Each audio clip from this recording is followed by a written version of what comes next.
Somebody asked me about paying tolls and said would be useful if I did a video about it. Well, funny enough, I did actually start filming a video ages ago when I got my little transporter thing to put in the car, and it kind of fell by the wayside. So I'm picking it back up again. I'm going to give you 4 ways of paying tolls, and one of them I do not recommend, but it is the method I used when I first got here, but I don't recommend it. So let's go back to when I got my transporter ages ago, way back when. Funny enough, I'm actually wearing the same outfit. Yeah, so let's go to method 1.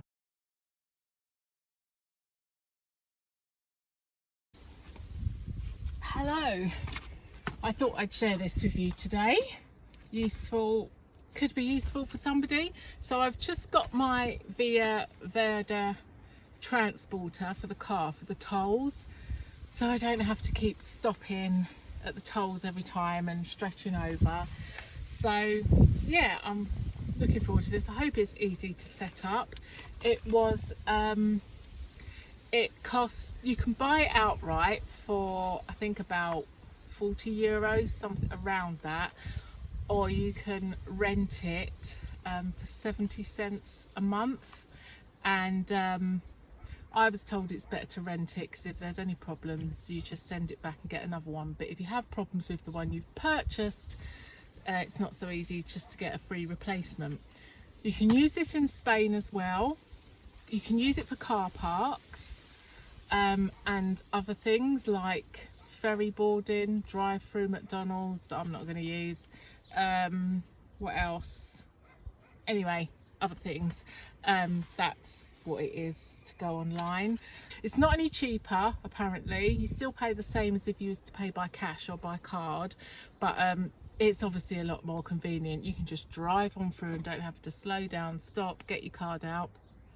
The other thing is, if anybody doesn't have a Portuguese bank account yet, the tolls, even though it should the tolls should accept a non-Portuguese bank card, just randomly often they don't. One minute they work, the next minute they don't. So you have to have your card handy, and you always have to have cash handy as well.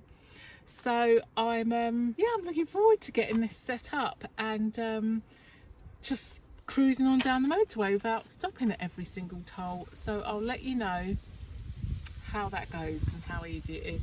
I'll come back after I've done it.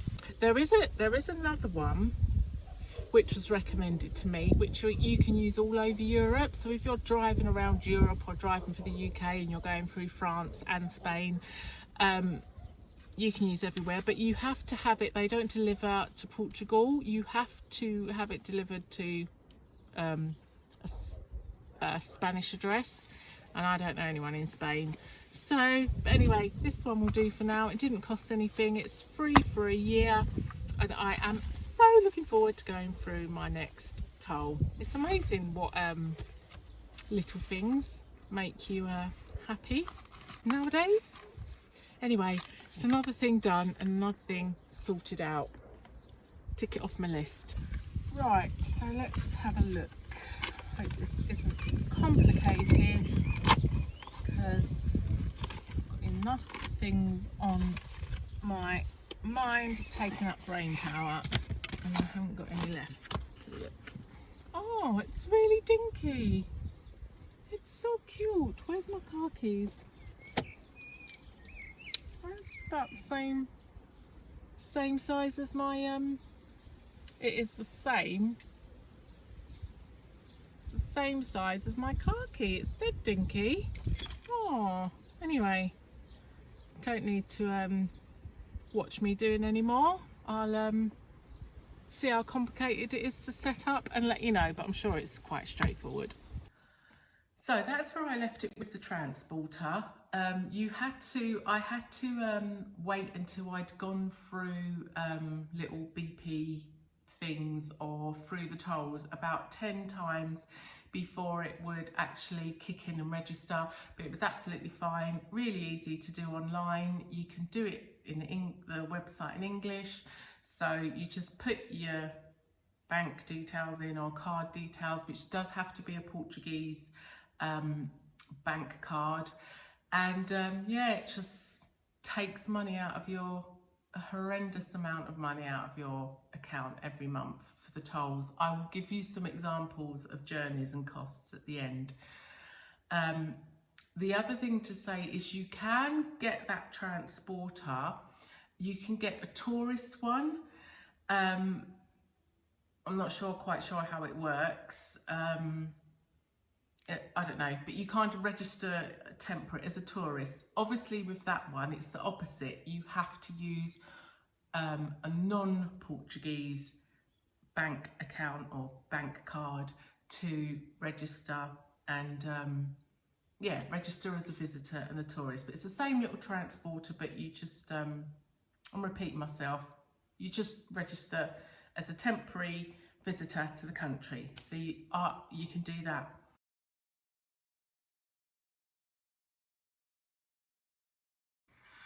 So another way to pay the tolls is you go into CTT, which is their post office. What does CTT stand for? Let's find that out. Anyway, you go into CTT and you buy one of these little cards. I call them a scratch card. You can get them, this is a €5 one, but you can get them €5, €10, €20. You scratch out the little code and go online and register that. So this is for non-Portuguese vehicles. Portuguese vehicles can just go online and do it all online without this. So when people are telling you how it's done, that's where the confusion is. It's different for non-Portuguese cars, and all the instructions are on the back. It's really easy. So the instructions are in Spanish, English and French, and it just tells you exactly what to do. You go online and it's very straightforward.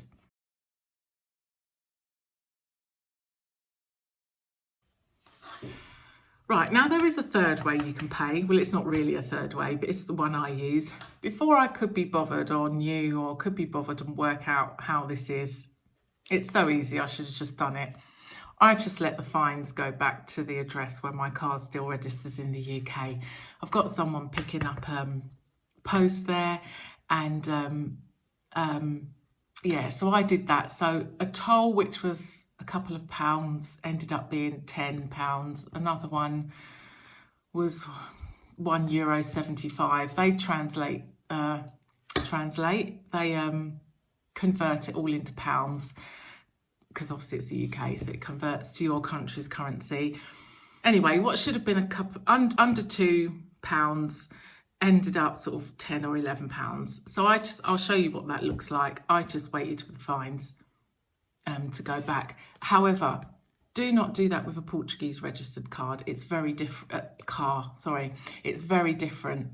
I have it on good authority from my Portuguese landlady who lent someone her car who failed to tell her she had gone through some tolls. It is more. They're not so kind to you, so it is different. They also have the difference of they can go online and register. A foreign car can't. You have to do it like this. Anyway, hope that makes sense. That's the unofficial, not so a false economy method free, but that's the one I used. The other way is when you first come over the border from obviously Spain and reach your first toll booth, you see, now I missed it, and I know many other people that have missed it. There is a booth that says something like international drivers, or yeah, I think it says international drivers. If you go to that toll booth, you can register your card, and again, it will just read your number plate and take the amounts, take the toll monies straight from your bank or credit card without the transporter. If anyone's got any experience of that, let me know in the comments how it is, or let everybody else know, because I don't care, because I've got my little transporter now. But yeah, let people know in the comments below, that'd be really useful. So some of the costs, actually, let me get my map and show you on the map, and it'll give you an idea. Yeah, let's have a bit of visual. Let me just go and get my map. Right, so let's give you some examples of some journeys on my map. So, just to give you a bit of perspective, here is Lisbon, here is Braga. So this, one of my most expensive days, when I lived near Caldas de Reina, I went to Anadia to pick up my friend. So past Leiria, past Coimbra, we have Anadia. Now that part of the journey is about €6. Just to give you an example, if I wanted to not take toll roads on that journey, I would add about half an hour to the journey. And usually when I go there, I haven't gotten out. I'm going there and back, because I would regularly go from Caldas de Reina to my friend in Anadia, and I did not want to add an hour's drive into my day. So, but then the choice is there. So that's about €6 and €0 if you want to add half an hour to the journey and take the non-toll roads. So on this day, I went from Caldas to Anadia to pick up my friend, and then we went all the way up to near Bragança, way in the north, to visit her sister. And that day's tolls was €30.45 for that journey. Another journey I did recently, from Cantanida to Porto to take someone to the airport. Obviously I had to go there and back, so that was €13 to go there and back from Cantanide, which is, there's Coimbra, there's Cantanide, there's Porto. So one way, what did I just say it was? I said it's 13, so one way would be like $6.50. Right, now here's a journey I do often, right across central Portugal. So here's Coimbra, here is Castelo Branco. Here is where a lot of the YouTubers are, Cindy Vine, Nick, Jasper. So I used to live in Anadia, and would take the very long drive. Obviously you can't drive like that, which is why I find central, the east of central Portugal, quite cumbersome to get to, because to get across to the west is a very arduous journey. There's no straight road, you know, you have to go like that. Anyway, so I would do that journey a lot. It's about 2 hours to get from Anadia to, I think it's 2 hours, I'll double check, but it's about 2 hours. Anyway, recently when I went to see Evelyn, who's also in the same sort of area, to do the catch-up video, I went from Cantanide, well, I didn't go, wish I could have went like that, but I went all like that to that area of just above Castelo Branco there for perspective. And that cost me, how much did that cost me? Oh, that cost €17.35. And that's where a lot of my toll money was going.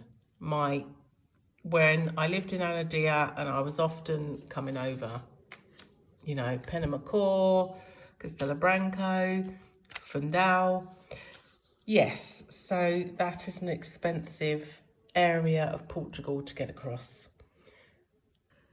And in contrast to getting from west to east or east to west across central, my journey, when I was staying up just, well, there's Braga, north of Braga, near Amarante.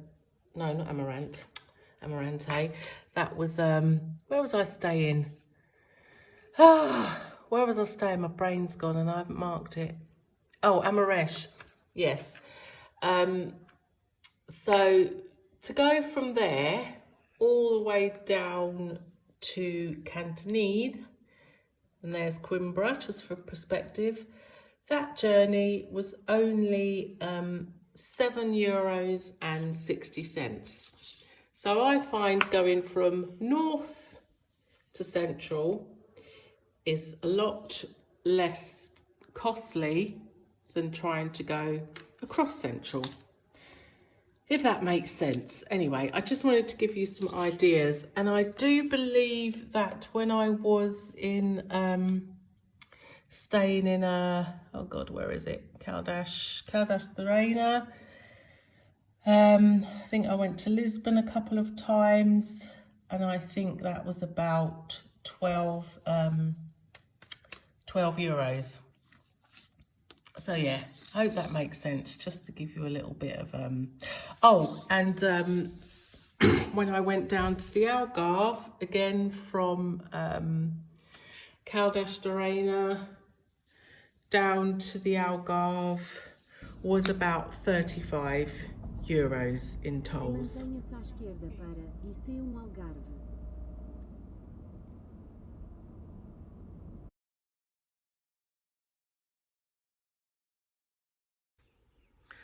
Right, switched up the location a bit now. Just to say, in case anyone is a bit confused, but I think it should be clear.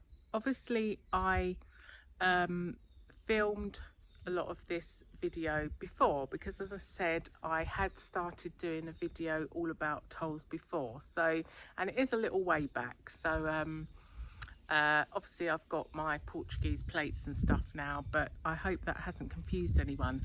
Anyway, a bonus for you. I do not know why this didn't come up when I first was looking up paying tolls in Portugal, but there is a website which is simply called portugaltolls.com. And you can do many of the things I've mentioned on there as well. So you can register foreign cars, you can register online, again, set up, like I mentioned earlier, what you do at the toll booth near the border. You can register your bank card, foreign bank card, foreign car. As I say, I don't know why that didn't come up before, but there's about 4 different options on there. There are admin fees. I do believe there's admin fees with the little scratch card as well, but there are small admin fees, but that's another option if you don't want to go for the waiting for the fines through the post option. Yeah, I think that's about it. One thing is, sorry, all through the video I've been calling my little device a transporter. It does not transport you anywhere. It's called a transponder, but as you know, this channel's totally professional, so what do you expect? What else did I want to tell you? Oh yeah, obviously now as well I have imported my car, and it now has Portuguese plates. Woo woo, that was a challenge. I'll put a link to that video, you might find it useful. And it was really easy just to I was really worried that it wouldn't register properly with the transponder, and but it was really easy to change over the number plate. I just went online. No, I didn't go online, I just phoned them up. Actually, that's something else I didn't mention. If ever you're stuck with anything or have any trouble, Via Verde, phone them up.